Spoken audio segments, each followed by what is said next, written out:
je vois la mort actuellement dans ma profession comme si on était deux collègues.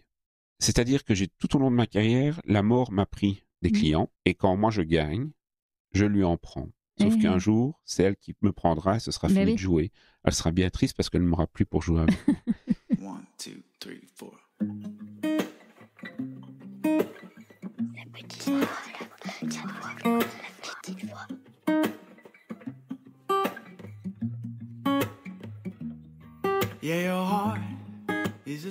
Est-ce que vous avez déjà écouté votre petite voix ? Cette intuition qui souffle ce qu'on n'ose pas toujours entendre. Celle qui pourrait, peut-être, tout changer. Je m'appelle Herveline et comme vous, j'essaye, pas toujours avec succès, de suivre cette boussole intérieure. C'est pour ça que j'ai créé La Petite Voix, un podcast où des femmes et des hommes partagent avec émotion, parfois même avec humour, ces moments où la vie bascule et où tout devient possible. Chaque épisode explore des histoires de nouveaux départs. Une séparation libératrice, une reconversion audacieuse, un burn-out surmonté ou une maladie qui révèle une force insoupçonnée. Autant d'histoires de doute, de peur, mais aussi de courage et de transformation. Chaque mardi, je vous invite à découvrir ces conversations intimes, sans filtre, des conversations qui vont nous éclairer, nous inspirer.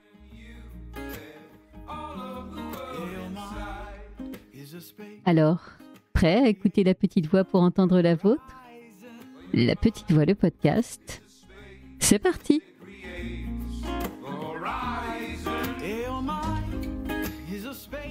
Il y a des voix qu'on n'entend qu'au cœur du silence, et parfois, on les entend dans le vacarme des sirènes. Michael, lui, l'a entendu un soir d'accident, à 17 ans. En quelques secondes, il a compris qu'il était fait pour ça. Sauver. Depuis, les pompiers, comme son père avant lui. Depuis, il vit avec le feu, le danger, et cette mort qu'il appelle sa collègue.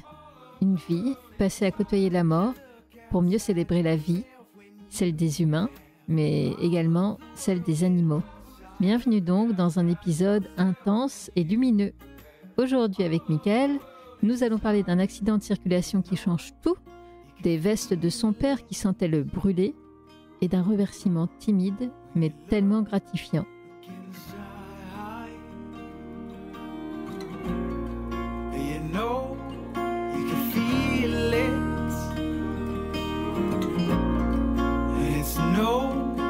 Bonjour Michael et bienvenue dans La Petite Voix. Bonjour Herveline. Merci de prendre un moment sur ton temps que je sais très compté pour venir parler de ta petite voix de pompier et on va voir comment elle est venue souffler à ton oreille à deux moments de bascule importants dans ta vie. Pour ça, on est obligé de remonter un petit peu tôt dans ton enfance parce que cet univers-là des pompiers, il t'est extrêmement familier depuis tes premières heures. En effet, donc je suis bercé dans le milieu des pompiers depuis tout petit parce que mon papa est pompier et donc on peut dire que c'est de père en fils puisque mon petit frère également a rejoint les sapeurs-pompiers et donc depuis tout petit, il faut savoir qu'à l'époque c'était les sirènes comme dans les sirènes de bombardement dans certaines villes et donc chaque fois que papa partait en intervention la nuit, j'étais réveillé dans mon berceau et je faisais « oh, oh !» Et mon papa devait me recoucher chaque fois qu'il partait en intervention parce que je pense qu'inconsciemment, je voulais déjà aller avec lui à cette époque. À l'époque, il rentrait de ses interventions, il nous racontait ses récits. Parfois, ça lui permettait d'un peu se dédramatiser ou un peu se soulager auprès de maman. Et donc, on entendait ces histoires et j'étais avec des yeux brillants, le petit garçon avec le casque de pompier qui jouait avec ses petites voitures de pompier. Et en plus, qui avait son papa, son héros à lui, qui racontait ses récits et ses interventions. L'odeur de brûlé aussi quand il rentrait, cette odeur caractéristique qu'on peut ressentir. Et voilà, donc j'étais vraiment bercé là-dedans, j'étais admiratif du métier.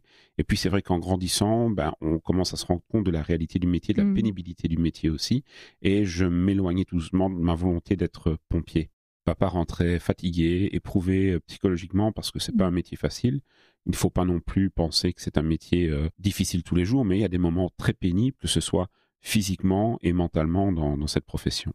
J'ai vu pleurer mon père pour la première fois à cause de cette profession, ce qui m'a fait prendre conscience que l'homme que je voyais invincible et qui était un roc avait des émotions et que ce métier pouvait le toucher. on emploie souvent le terme dans la profession, c'est une vocation. La personne qui veut s'engager dans ce métier pour l'argent, le pécunier, il ne reste pas longtemps parce que c'est tellement beaucoup de sacrifices aussi, que ce soit familial, que ce soit de voir des choses qui ne sont pas agréables, que ce soit physiquement éprouvante. Et donc cette profession, elle est importante et il faut le faire avec beaucoup d'amour, beaucoup de passion et beaucoup d'envie d'aider l'autre. Parce que si on n'aime pas l'autre, on n'aime pas l'humain, on n'aime pas la vie, on ne s'y retrouve pas dans ce métier. Et je crois qu'assez vite, tu as une autre vocation qui va venir te plaire et du coup te détourner de cette première idée d'être pompier. Tout à fait. La force aérienne, pilote de chasse, l'avion militaire. Et donc, le papa ne m'a jamais poussé à être pompier. Il m'a jamais dit, tu dois être pompier. Il m'a dit, tu fais ce que tu as envie de faire et je te suivrai. Et donc, j'ai voulu rentrer comme pilote militaire à la force aérienne belge. C'était les F-16, les Rafales en France et les F-16 en Belgique. Et c'est là que, malheureusement, j'étais quand même pas mal en mathématiques et à l'école, il faut beaucoup de maths pour ce domaine-là. Et j'ai découvert, lors de mon recrutement à la Défense, que j'étais myope. Tout de suite, j'ai compris que ma possibilité d'être un jour pilote militaire était, du moins pour les avions de combat, c'était fini, parce qu'il faut une vue impeccable. Et là, on m'a proposé de faire l'école des mécaniciens avions. Et je vais te le dire, ça aurait été trop frustrant pour moi de travailler sur un avion qui, oui, d'accord, il décolle devant moi, mais je veux être dedans. Je ne veux pas serrer des boulons et nettoyer des carlingues. Je veux voler. Il s'est passé quelque chose entre-temps. C'est cet accident un soir à la station-service. Est-ce que tu peux nous en parler? Parce que pour moi, tel que je l'ai entendu la première fois que tu me l'as raconté, c'est un vrai moment petite voix. Ce petit moment petite voix que j'ai vécu vers mes 17 ans, en Belgique à cette époque, donc on est dans les années début 2000, et un soir, voilà, comme une vie de toute famille, la maman demande pour faire le souper, le dîner du soir, d'aller faire des courses, et je pars avec mon papa en voiture, on s'arrête dans un genre de petit supermarché, et on entend soudainement derrière nous au carrefour, au feu giratoire, un gros boom. Et je regarde dans le rétroviseur et je comprends qu'il y a un accident grave qui vient de se produire. Je vois mon papa sortir de cette supérette avec des yeux, mais je n'ai pas reconnu son visage, je te jure. Il était en mode action, là ? Il était en mode action. Les pompiers, on se transforme vraiment. C'est pas Superman, mais on se transforme, c'est-à-dire qu'on change complètement. On passe d'un mode à l'autre. C'est ça. Et j'ai vu ce mode changer chez mon papa. C'était même admiratif. Je voyais un homme déterminé qui il frappe sur la voiture. Il me dit, viens avec moi. J'obéis, j'arrive sur ce carrefour, je vois une dame éjectée au milieu du carrefour de son véhicule. C'est un accident. Donc c'est un accident pour comprendre, donc c'est un feu giratoire et pour une raison encore inexpliquée, la dame a traversé le feu giratoire au rouge et une voiture avec un père et un enfant et son fils passe au feu giratoire vert et percute violemment le véhicule de la dame. La dame est éjectée de son véhicule. Mon papa se précipite sur la dame qui est au sol et il me demande d'aller voir dans l'autre véhicule qui, lui, a fini sa course dans un champ en bordure du carrefour. Donc, je me rends sur place. Je ne sais pas ce que je vais voir. Je ne sais pas. On n'est pas préparé à ça. Oui. Tu te sens comment quand ton père te dit vas-y? Est-ce que toi aussi tu te mets en mode action et tu te poses pas trop de questions et tu y vas? Ou est-ce que, je sais pas, je vais t'avouer que c'est là que j'ai découvert que je n'étais pas en panique. J'ai vécu vraiment ce soir-là des sentiments, des sensations où je me suis découvert. On dit toujours qu'on peut évoluer dans la vie en tant qu'adulte, en tant qu'enfant, découvrir des choses. Chaque expérience de la vie nous fait avancer ou reculer. Et bien moi, ce soir-là, j'ai découvert des aptitudes et des qualités chez moi que je ne connaissais pas. Donc, par cette situation un peu extrême, je me suis mis dans une position que je ne connaissais pas. C'est comme s'il m'avait demandé d'enfiler une cape aussi et de le rejoindre dans l'action. Et en enfilant cette cape, j'aurais pu avoir peur. J'aurais pu rester figé. J'ai dit oui, j'y vais. Je me dirige vers cette voiture et là, encore une fois, surprise, j'ai plein d'automatismes que je découvre. Ah ouais? Je mets le frein à main, je coupe le moteur du véhicule. Donc il y avait un enfant sur le siège passager et le papa. Le papa était conscient au volant de son véhicule. Donc, la priorité au pas, je vais voir s'il respire. Monsieur, je contrôle tout. Je regarde ses plaies, je regarde si ses jambes ne sont pas coincées. Je regarde si le véhicule est stable. L'enfant pleure, panique. Je lui dis, ne t'inquiète pas, les secours vont arriver. Je prends la main de l'enfant, je le regarde, je me mets à sa hauteur, j'ouvre la portière. Est-ce que tu es coincé? Est-ce que tu as mal quelque part? Ne t'inquiète pas, on va venir s'occuper de ton papa. On va pas t'oublier, on va s'occuper de toi aussi. Maintenant, tu es en de bonnes mains. Et mes gestes et ma façon d'agir, qui était, honnêtement, c'est comme si tu m'avais transformé. Et je pense, avec les reculs, avec toutes mes années de carrière, soit tu as la fibre, soit tu ne l'as pas. Et ce jour-là, j'ai découvert que j'avais cette fibre et ces compétences et ces qualités qui font, je l'espère, parce que mes pairs, comme je dis dans mes formations, me disent que je suis un bon pompier.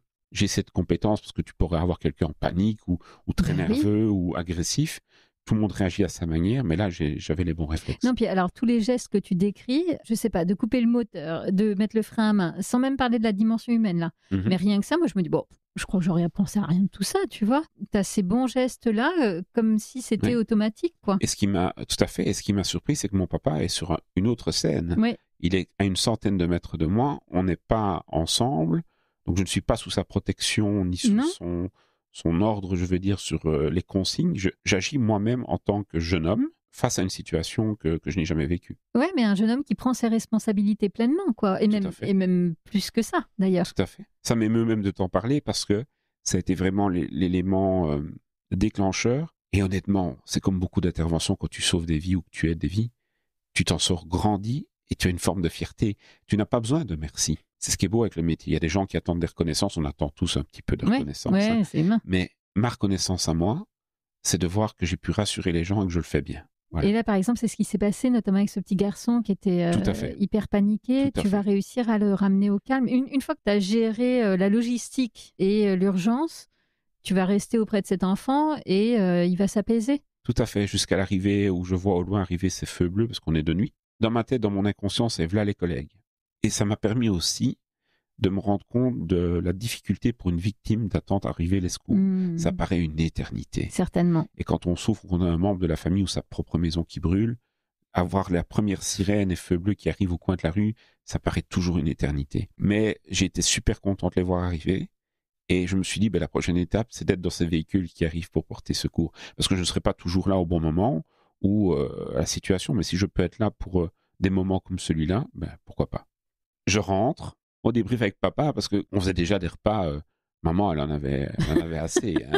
Et on a débriefé, oui, tu vois, elle avait ça, la dame, donc j'ai dû faire ça. Et toi, t'as eu quoi dans la voiture? J'ai eu ça, j'ai fait ça. Oui, il me fait, t'as pensé à ça? Oui. Il te parle comme un collègue déjà? Oui. Voilà. Et puis il y a une forme d'évidence pour tout le monde, là, j'ai l'impression. Oui, il y a fait une forme d'évidence. Maintenant, j'ai toujours eu un papa qui a eu... Tu sais, quand on dit qu'il faut couper le passé de ce qu'on nous a laissé comme héritage génétique, j'ai toujours un papa qui a eu difficile de dire je t'aime. J'ai toujours eu un papa qui a eu toujours difficile de dire je suis fier de toi. J'ai toujours appris par maman le soir qui disait dis ton papa, pour l'école, il est fier de toi, mais il n'osera pas te le dire. Et donc je l'apprenais par maman. Il y avait une forme de réserve un peu masculine où ça ne se fait pas. Ça ne se fait pas. Oui, c'est très générationnel ça. Voilà. Et il faut bien une chose, c'est important que j'explique aux auditeurs, c'est je n'ai pas fait ce métier pour mon papa. Mais la reconnaissance que j'ai de mon papa, même à l'heure actuellement, qui dit t'as bien travaillé, hein, bon boulot, je suis fier quand même. Tout est dit en fait quand tu dis ça. Tout est dit. Et ce jour-là, le lendemain, je lui ai dit écoute, tu sais quoi, je vais passer les tests. Comment t'expliques, pas tant pourquoi tu as réagi aussi vite et aussi bien, mais qu'est-ce qui fait que là, tu te dis je suis tellement à ma place? Je trempe pas. Je ne fais pas demi-tour, je ne reste pas figé, je prends des initiatives, je vois que ma façon de m'exprimer auprès des gens, ma façon d'être au contact d'eux, de me mettre à leur hauteur, de leur mettre dans leur souffrance, j'apaise. C'est énorme déjà. Quand tu ramènes un enfant à sa maman, quand tu ramènes un parent à ses enfants, tu te sens utile, tu as fait quelque chose de bien. Je vais dire quelque chose peut-être déjà au début comme ça de très fort. Je suis encore jeune, hein. J'ai encore beaucoup de choses à vivre. Je veux vivre encore le plus longtemps possible, mais j'ai toujours eu peur de la mort. C'est ça qui est assez comique. Et pourtant, je vois la mort actuellement dans ma profession comme si on était deux collègues. C'est-à-dire que tout au long de ma carrière, la mort m'a pris des clients, et quand moi je gagne, je lui en prends. Sauf qu'un jour, c'est elle qui me prendra et ce sera fini de jouer. Elle sera bien triste parce qu'elle ne m'aura plus pour jouer avec moi. Et donc moi, j'essaie de lui prendre des clients, comme on dit à la mort qui vient te chercher, cette image de la grande faux qui vient te chercher. Mais moi, je déroute parfois ce job-là. Et parfois, malheureusement, elle est plus forte que moi et je ne sais rien y faire en tant qu'humain. Et donc, on est un peu complices là-dedans et on essaie d'un peu chacun se prendre Tu vois ce que je veux dire? Tu vois un peu où je veux En en fait, venir? je vois où tu veux en venir. Ce qui m'interpelle dans la manière dont tu en parles, c'est qu'en parler comme une collègue, il y a aussi une forme de complicité. Tu vois, je te sens pas dans l'adversité avec cette mort-là, comme on Alors, j'ai des pourrait l'être en pompiers. face à un Alors, concurrent. je suis sûr que j'ai des collègues pompiers. Pour eux, c'est de la fight, hein, c'est un combat. Ok. Je me bats contre la mort, mais je me bats pour la vie. Je me bats pour la vie. Mais je veux dire par là, c'est que malheureusement pour les familles, les défunts, tout ça, il y a des choses où on ne sait rien faire. On ne peut que c'est malheureux à dire, mais on ne peut que l'accepter. J'ai pas dit qu'on devait tolérer. J'ai pas dit que on ne devait pas être en colère ou dans un sentiment d'injustice, mais parfois, tu ne sais malheureusement rien y faire. Et c'est dans ce sens-là que je dis que c'est un peu une collègue, parce que dans mon métier, c'est un métier, je la côtoie. J'ai plus envie de dire, je combats les flammes, et la mort est dans mon quotidien. Oui, c'est pas n'importe quel métier, quoi, que de côtoyer cette mort-là au point d'en dire qu'elle est une collègue. C'est fort. Je pense que beaucoup de collègues ne seront pas du même avis que moi, mais aujourd'hui, c'est ma petite voix, et Ouais. donc c'est pour ça que j'en parle. C'est ma vision à moi. Ça doit être important que tout le monde le sache, parce qu'on pense toujours la vision du pompier. Le pompier, c'est le monsieur qui monte sur sa grande échelle avec un tuyau et qui était un incendie ou qui va chercher un chat dans un arbre. Notre métier, c'est bien plus que ça. Et parfois, on a des gens qui sont décédés à notre arrivée. Et parfois, moi, j'ai eu le cas dans ma vie, c'est le plus dur, je pense. C'est quand une personne est bien vivante à ton arrivée, qu'elle est dans tes bras et qu'elle décède devant toi. Et donc là, le poids de l'importance de la vie et le lien entre la vie et la mort, là, c'est palpable. Tu peux le définir parce que tu vois vraiment ce regard qui part, tu sens ce corps qui se relâche, c'est la réalité. Qu'est-ce que tu ressens dans ces moments-là? De l'impuissance? Impuissance et injustice. Donc à la fois dans le métier de pompier, tu as la satisfaction d'avoir fait ton devoir, la fierté d'avoir fait quelque chose, et puis parfois tu as ces moments où tu sens une forme d'injustice ou une forme de... Je vais être très clair, j'ai perdu des gens de ma famille à 95 ans, je suis pas aussi triste, je suis très triste d'avoir perdu, mais ils ont fait leur vie. À un moment donné, quand tu restes cartésien de la vie de l'humain, tu peux pas demander que quelqu'un reste 200 ans, même si tu en aurais envie. Par contre, quand j'ai un enfant de 6 ans qui décède en intervention, là, je trouve une forme d'injustice. Ah bah, bien sûr. Ou des accidents bêtes, comme je dis. Parfois, j'ai des interventions où c'est des vrais miraculés, parce que tu dis, mais comment ils s'en sortent? Et puis des petits incidents qui sont fatals. Tu dis, mais comment est-ce possible? Et donc, il y a une forme parfois d'injustice, oui. Et parfois, les pompiers l'expriment sous de la colère. Oui, c'est ce que j'allais te demander. Est-ce que ça génère de la colère? Il y en a qui sont dans la colère, il y en a qui sont très silencieux, il y en a qui... on parle beaucoup, hein. Oui, j'allais te demander, vous êtes accompagné parce que je trouve ça... C'est terrible, en fait. Alors, je sais que nous, en Belgique, le métier de pompier, c'est un métier très fermé. C'est une famille à part. On est très entre nous. Et quand on est face à des choses un peu traumatiques, avant, on nous envoyait des psychologues civils et les pompiers un peu rustres. On disait aux psychologues, les pompiers un peu rustres, tu vois. Qu'est-ce que vous en savez, vous? Vous n'avez jamais vu un enfant mort sur la route, vous n'avez jamais vu. Alors, je vous parle pas. C'était un peu ça. Et puis alors, en Belgique, ils ont une idée qui était vraiment, ça s'appelle les API, c'est l'appui psychologique des intervenants. Ouais. Ce sont des pompiers qui ont été désignés par leurs collègues. Ah, donc légitime. Voilà, à recevoir une formation par des psychologues pour détecter à la demande du pompier s'il y a un besoin d'un suivi plus approfondi. Maintenant, honnêtement, si le collègue qui est API voit vraiment que c'est une intervention très traumatique et que ça nécessite que tout le monde soit vu pour un débriefing ou autre, il le proposera généralement. Mais ce n'est pas une obligation, mais c'est déjà une belle évolution dans notre métier. Moi, je vais te dire une chose. Je suis chef de départ, chef de section. Je dis toujours à mes pompiers quand ils commencent les recrues, hein, j'aime bien un peu aussi montrer un peu dans quoi on m'a élevé et éduqué là-dedans. Quand vous avez une intervention, messieurs, dames, vos préjugés, vos religions et vos idéologies, vous les rangez au vestiaire. Et une fois que vous remettez l'uniforme de pompier, vous allez porter secours et faire pourquoi vous êtes engagé, aider les autres, quels qu'ils soient. J'ai toujours classé le métier en 3 catégories. Alors, tu as le métier, tu as le pompier. Le pompier, on parle de l'incendie. L'incendie, quand il n'y a pas de victime, d'accord? L'incendie, la maison qui brûle, malheureusement pour les gens, il y a l'adrénaline de rentrer dans les tuiles qui tombent sur la tête, le feu, c'est une réalité, ça, l'adrénaline? Oui. C'est une adrénaline, tu te bats, c'est waouh, un jeune pompier qui rentre, on ne souhaite pas du malheur aux gens. Je veux que les gens comprennent, mais c'est intéressant de comprendre aussi. Bien sûr. C'est qu'on ne souhaite pas du malheur aux gens. Notre métier est basé sur le malheur des gens, mais on ne souhaite pas du malheur des gens. Mais il faut comprendre, le jeune pompier qui a été formé toute sa carrière à avoir un incendie, il se réjouit quand ça brûle. Il ne se réjouit pas de votre malheur, hein, mais de l'action. Mais oui. Je suis là pour ça, je suis Eh utile, oui. je sers. Et donc, il y a cette adrénaline où on rentre, il faut savoir. Il y a cette adrénaline, cette action-là, les flammes, c'est vivant, c'est quand on voit les murs de feu au-dessus de nous. Deuxième aspect du métier, c'est la médicale urgente. C'est la majorité des missions des pompiers. Et là, on est dans du social. Là, donc, si tu veux l'aspect action, te battre contre le feu et le côté un peu excitant, c'est l'incendie. Mais c'est dangereux. Mais c'est plus rare. Mais c'est plus rare. Si tu veux le côté humain, l'incendie, tu ne l'as pas. Eh ben non. Soit les gens sont inanimés dans leur maison, soit les gens sont sortis. Donc, le côté social, tu ne l'as pas. Et tu l'as où? Avec l'ambulance, sur Oui. des accidents, tenir la main à une dame âgée, la rassurer. Vous avez des petits-enfants. Ça dépend de l'affinité du pompier Mais aussi. Tout le monde ne parle pas ou ne s'adresse pas comme ça.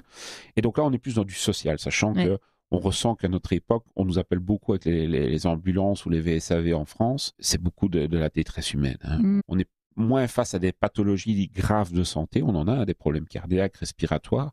Mais quand on nous appelle, on remarque qu'on est de plus en plus appelé pour du social, pour de la détresse humaine. Et ça, c'est la deuxième partie du métier. Et alors, la troisième, c'est la triste réalité des décès. Et là, c'est encore une autre approche. Une autre approche, voilà. Je tiens à rassurer, on n'a pas des morts tous les jours, on n'a pas du sang tous les jours, on a parfois des histoires drôles, parfois de belles histoires, ça se termine pas toujours mal, heureusement, sinon on serait découragé, on ne ferait plus ce métier. Et c'est pour ça qu'on est là aussi, pour éviter que ça ne se finisse mal. Et donc il y a des beaux côtés de ce métier, et moi écoute, 22 ans que je fais le métier, j'aime toujours mon métier. Je trouve toujours ce métier, il me ramène la beauté de l'humain, parce qu'à un moment donné, on voit beaucoup de négativité dans les médias. Tu regardes le journal papier ou la presse écrite ou à la télé, c'est du négatif, c'est la guerre, Et moi, le métier de pompier, parfois où j'ai un doute sur l'humain, me raccroche à l'humain. Je vais te donner un exemple, pas plus tard qu'il y a une semaine, on a vécu ici en Belgique, partie de tempête que vous avez vécu en France aussi. Parfois, les gens dans l'urgence, ils sont parfois exécrables, hein, ils sont parfois agressifs avec nous parce qu'on va pas assez vite ou autre, mais on a beaucoup de reconnaissance aussi. Et il y avait des câbles électriques qui pendaient au milieu d'une rue et une dame et sa jeune fille qui étaient là ont appelé les secours et j'ai demandé à quel numéro on nous avait appelé pour rassurer les personnes. Et j'ai sonné à cette porte et la dame a ouvert, une petite dame voilée là avec sa jeune fille toute timide et tout ça. Et elle me regarde toute timidement, désolé de vous avoir... Il y a des gens qui t'auraient appelé, c'est votre travail, hein. Et elle a dit 10 fois, excusez-moi de vous avoir appelé, mais madame, vous avez bien fait, on est là pour ça. Et il y a sa jeune fille derrière elle qui avait 11-12 ans. Monsieur, que Dieu vous garde, prenez soin de vous et attention sur la route. J'ai été ému. Écoute, j'ai 22 ans de métier, on a des reconnaissances, ça. Mais rien que cette petite fille, toute jeune, c'est l'espoir dans la jeunesse, et ces gens qui étaient tout réservés, j'ai senti beaucoup d'amour donné et de reconnaissance à notre profession.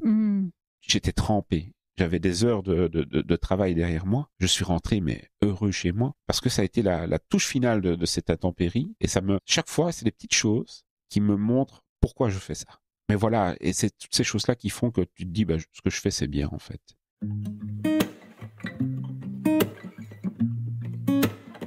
Tu l'évoquais, hein, il y a 2 secondes, là, que ce qui t'anime, c'est les gens, enfin, ce contact humain, mais... Et on en vient à ce deuxième moment petite voix, tu me vois venir. Le deuxième moment petite voix, il a eu lieu dans ton rôle de pompier, mais pas avec des humains. Me dire de quoi est-ce qu'on est en train de parler là? Tu parles certainement de l'Animal Rescue Team. Absolument. Voilà, donc de la première unité de pompiers en Belgique francophone de sauvetage animalier, oui. Ça, c'est vraiment un truc sur lequel tu as été moteur. Qu'est-ce qui a fait, à un moment donné, que tu t'es dit, OK, notre rôle de pompier, c'est de venir au secours. On vient évidemment au secours des humains, mais les animaux aussi ont besoin de nous et ça mérite peut-être de se spécialiser, de se professionnaliser sur ce sujet-là. Tout simplement déjà parce que j'ai grandi avec des animaux à la maison. Donc il faut avoir une affinité avec les animaux. Ensuite, j'ai toujours trouvé que c'était important pour moi. Le leitmotiv, c'est chaque vie mérite d'être sauvée. Je répète bien, chaque vie mérite d'être sauvée. Toutes les vies. Les animaux en font partie. Et j'ai découvert dans mon enfance, et puis au fil des ans, l'importance de l'animal dans notre société. Et il y a autre chose aussi, on ne pouvait pas y déroger. Dans la mission des pompiers, que ce soit en France ou en Belgique, le sauvetage animalier fait partie de la mission des pompiers. Alors on s'entend, hein, pas le petit hérisson qui boite au bord de la route, mais un animal qui est vraiment en difficulté, pris au piège, coincé, dangereux aussi, parce que l'animal peut représenter une menace pour la population. C'est généralement parce que l'animal a peur et veut se défendre. Hein. Ils sont, voilà, hein, faut pas toujours dire que les animaux sont dangereux. mais ils peuvent être dangereux parce qu'on ne les connaît pas. Donc les pompiers, on est très bien formés aux extinctions des incendies, heureusement, et aux accidents routiers.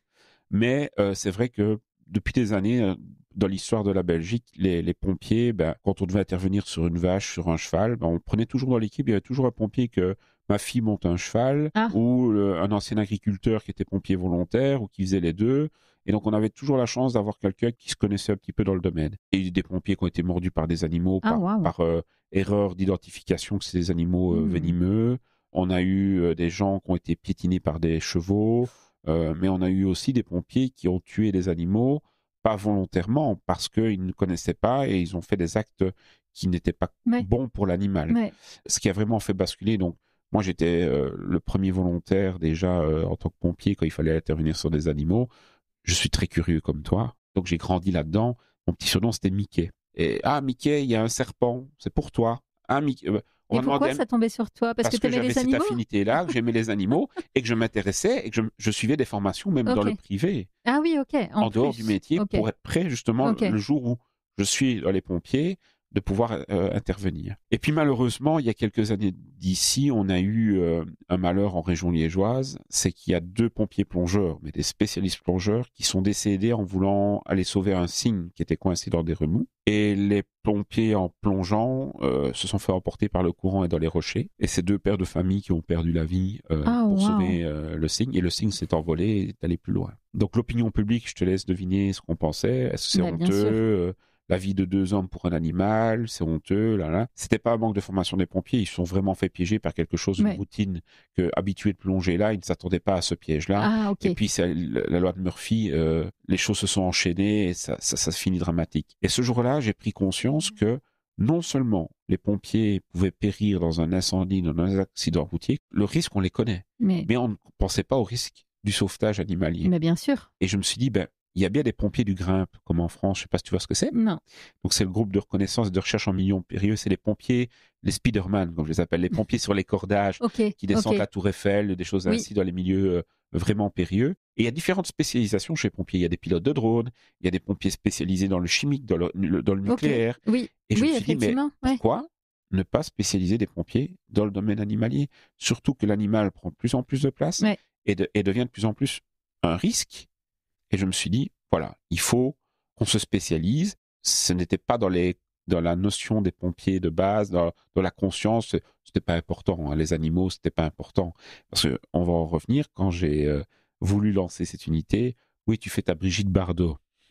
Ah oui, j'y ai fait face à ça. Du coup, on t'a pas pris au sérieux, en fait. Tu nous embêtes, quoi. On n'est pas là pour ça. Quand j'ai proposé ça à un certain nombre d'officiers, ça a été, pourquoi on faisait bien 100 avant, c'est quelque chose qui me révolte, hein. Je vous le dis à tous et toutes, moi, on faisait bien avant, c'était mieux avant. Oui, mais avant, on sacrifiait des humains. Mais oui. Avant, il faut arrêter avec le avant, il faut évoluer. Voilà, et donc quand j'ai présenté ça, j'aurais pu me fermer quand on s'est moqué un peu de moi. Et puis alors, j'ai mon colonel, mon grand patron, qui m'a dit, écoute, je sais que tu es quelqu'un qui a la tête sur les épaules, je vais te suivre. Et les bourgmestres, les maires, si tu veux, chez nous, du département, ont dit, on va suivre l'idée aussi.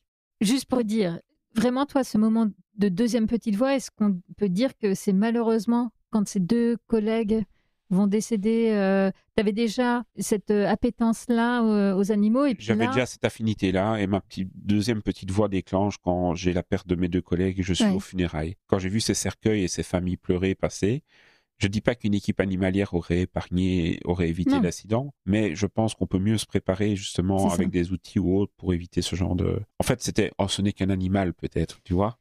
Et on a banalisé peut-être trop l'intervention avec la routine. Faut se méfier. Il y a une autre dimension par rapport aux animaux dont tu me parlais quand on a préparé l'entretien, qui est, vous êtes de plus en plus souvent confrontés à des personnes qui refusent de quitter leur logement alors qu'elles sont en danger, parce qu'en fait, si vous leur dites, non, vous partez sans votre chat, sans votre chien, elles préfèrent rester ici et prendre le risque d'y rester plutôt que d'abandonner leur animal. La deuxième chose qui m'a confirmé dans cette idée-là, je l'ai vécu déjà. Des catastrophes, j'en ai vécu en tant que gestionnaire d'intervention. Donc je sais ce qui peut se produire dans ces cas-là. Je voyais une émission, je me souviens, c'était des feux de forêt. dans le sud de la France, et on voit ces gens qui évacuent leur maison par ordre préfectural. La femme pleure, mais il y a mon chat, madame, on n'a pas le temps d'évacuer, oui, mais il y a mon chien dans le jardin, madame, on n'a pas le temps d'évacuer, on a ordre d'évacuation. Et je voyais ces gens pleurer, et je me dis, mais ça doit être compliqué de faire évacuer, parce que je pense en tant que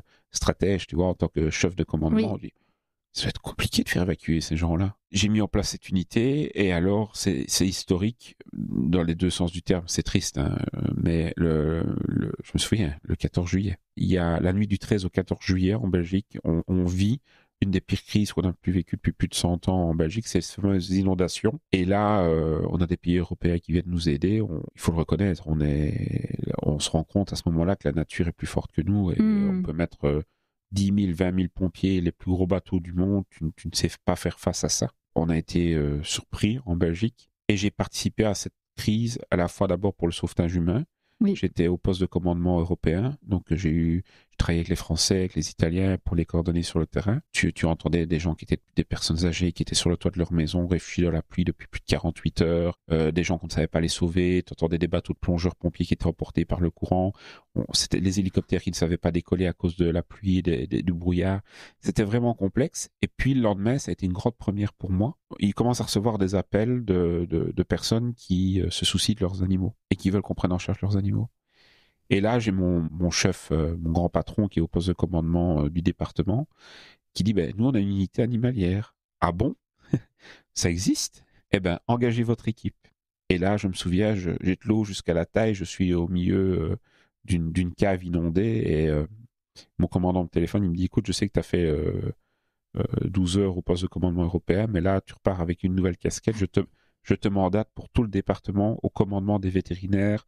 Tu as carte blanche, tu crées le plan d'urgence que tu veux, tu vas avoir un véhicule de service, l'unité à ta disposition et tu gères pour tout le département le sauvetage animalier, la prise en charge des animaux. Et chaque soir, tu fais rapport de vos actions sur le territoire. Et donc, ce jour-là, j'ai, sans prétention, mais c'est le cas, il faut le dire parfois, il faut un peu... j'ai mis en place quelque chose qui n'existait pas. On était face à une crise qu'on n'avait jamais imaginée. Et j'ai contacté des vétérinaires. Je me suis retrouvé à la faculté vétérinaire de Liège, où j'ai convoqué les vétérinaires et les services spécialisés dans les animaux et les refuges. Et en 30 minutes, on a défini un plan d'urgence à une échelle départementale et on a commencé à dispatcher nos équipes. Wow. Et on n'a pas arrêté pendant 10 jours non-stop. On dormait 4 heures par nuit pour prendre en charge les animaux divagants, errants et morts. Parce qu'on a eu un risque de maladie et d'épizotie pour la population. Exact. Et donc, on a pris en charge aussi les dépôts des animaux. Et tous les soirs, après avoir identifié, contacté les sinistrés pour dire qu'on avait retrouvé leurs animaux et que malheureusement, ils étaient décédés, qu'ils pouvaient arrêter les recherches. On a vécu aussi ce jour-là, il y a un rapport qui en a découlé. On a vécu aussi des gens qui ont refusé d'évacuer sur leur animal de compagnie. Et on a une petite dame d'ailleurs qui est décédée, qui n'a pas voulu suivre les pompiers plongeurs et qui a attendu. Elle a été retrouvée, je suis désolé pour l'image, mais je vois encore cette image dans son petit fauteuil quand les os se sont blessés, avec son chat mort et elle dans ses bras. C'est là que j'ai pris conscience que les gens pouvaient être résistants à leur propre sauvetage si l'animal n'était pas considéré dans la crise. L'animal, en 2025, doit être considéré comme un membre de la famille, comme pour les personnes malvoyantes, les chiens d'assistance, leurs yeux, pour des personnes isolées qui sont seules et qui n'ont plus de famille ou qui sont veufs, ou tout ce qui leur reste. Et pour certains agriculteurs, c'est la reproduction de bêtes de génération en génération, le père, le grand-père, l'arrière-grand-père. Ce qui est intéressant là dans ce que tu nous dis, c'est que ton intuition là de dire toutes les vies comptent et puis il faudrait qu'on soit meilleur dans le sauvetage des animaux. Avec les années, c'était à combien de temps que tu as commencé à mettre tout ça en place? Donc l'unité a été fondée officiellement le 1er janvier 2017. Okay. Donc ça reste jeune, hein? Ça reste très jeune. Mais ça fait quand même 8 ans et là maintenant, on voit notamment avec ce que tu viens de nous raconter que ça a été validé avec le temps et que cette fameuse Brigitte Bardot, là, plus personne ne te le dit, j'imagine maintenant. Beaucoup moins. Hein. Maintenant, encore une fois, on est dans une société où le rapport à l'animal, chacun a un rapport différent. Il y a des gens qui n'aiment pas les animaux, il y a des gens qui aiment bien les animaux, et puis il y a des gens qui aiment les animaux à l'extrême. J'ai réussi à faire changer cette mentalité qui encore dure parfois. Hein. C'est très compliqué. Mais pour le chef de centre, en fait, pour les pompiers, les hauts commandants, engager des unités pour les animaux, on va dire que oui, on met pour les animaux, mais pas pour les humains. Donc ça va poser problème et les animaux, ce n'est pas la priorité. Ils n'ont pas encore compris qu'il y a des humains qui se mettent en danger pour sauver leurs animaux. Donc si on prévient en aidant à évacuer les animaux, alors qu'on a les unités en France et en Belgique, pour pouvoir éviter qu'il y ait des victimes humaines, c'est faciliter les opérations de sauvetage Oui, c'est ça. et avoir, comme on dit, le jeu de mots, les humains hors des pattes Oui, pour les opérations. oui. On a les moyens, allez, on se réveille, il est temps pour le bien de l'humain, et on sait que l'animal passe le bien de l'humain, d'intervenir dans ce sens-là. Oui. Alors, je vais te dire une chose, que je reste quand même, j'adore les animaux, mais je mettrai toujours la vie humaine en priorité. J'allais te poser la question. Ben oui. Et je spoil, hein, parce que si tu me mets à mal, hein, c'est parce que j'ai vraiment envie de me confier à vous. Mais il y a une des questions que je pose aux pompiers qui sont recrutés pour l'équipe animalière. Il y a une des questions, c'est est-ce que tu donnerais ta vie pour un animal? Le premier qui me dit oui, il n'est pas repris dans l'équipe. Il n'est pas repris dans l'unité. De n'être pas capable de faire cette hiérarchie-là, justement, entre la vie humaine c'est le problème.